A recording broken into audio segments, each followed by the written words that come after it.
जब द्रौपदी का अपमान हो रहा था, उस सभा में कोई कमजोर नहीं था। वहां भीष्म थे, द्रोण थे, विदुर थे, युधिष्ठिर थे, कर्ण था। फिर भी सब चुप थे। इस कहानी का सबसे बड़ा सवाल ये नहीं है कि कृष्ण ने क्या किया।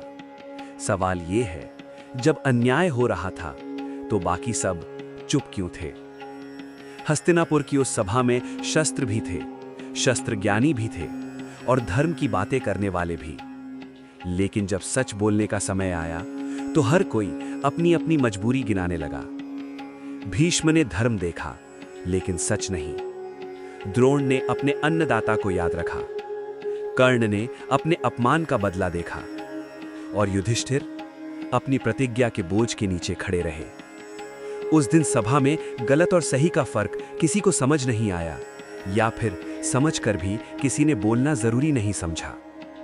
लोग कहते हैं गलती जुए की थी, लेकिन जुआ सिर्फ एक बहाना था। असली गलती थी गलत को गलत कहने से पहले रुक जाना। जब सच बोलना महंगा लगने लगे तो अन्याय सस्ता हो जाता है। और कलयुग सिर्फ युग नहीं होता, वो तब शुरू होता है जब इंसान अंदर ही अंदर समझ जाए लेकिन बाहर से चुप रहना सीख ले। द्रौपदी को सभा में लाया गया। उसने कोई श्राप नहीं दिया, कोई चीख नहीं मारी।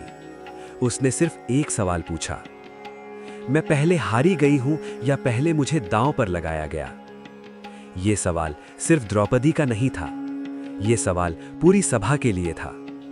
लेकिन किसी ने जवाब नहीं दिया। उस पल द्रौपदी का अपमान सिर्फ उसका नहीं था, वो पूरी सभा का इम्तिहान था। और उस दिन सब फेल हो गए। तब लोग पूछते हैं कृष्ण तुरंत क्यों नहीं आए। सच ये है, महाभारत में कृष्ण कभी पहला सहारा नहीं बनते। कृष्ण तब आते हैं जब इंसान अपना फर्ज छोड़ देता है। क्योंकि अगर हर बार भगवान ही आगे आ जाएं, तो इंसान का धर्म सिर्फ दिखावा बन जाता है। उस सभा में कृष्ण का आना जरूरी नहीं था, वहां जरूरी था किसी एक इंसान का बोलना। पर जब कोई नहीं बोला तो सभा ने खुद ही अपना सच दिखा दिया। जब द्रौपदी ने सभी से उम्मीद छोड़ दी, जब उसने समझ लिया कि जो बोल सकते थे वो बोलेंगे नहीं, उस पल कृष्ण को पुकारना भक्ति नहीं थी, वो समर्पण था। और जब इंसान सब कुछ छोड़ देता है तो ही दिव्यता प्रवेश करती है। इसलिए कृष्ण ने चीरहरण होने दिया, ताकि सभा का सच नंगा हो जाए, ताकि पता चले कौन धर्म की बात करता है और कौन धर्म निभाता है।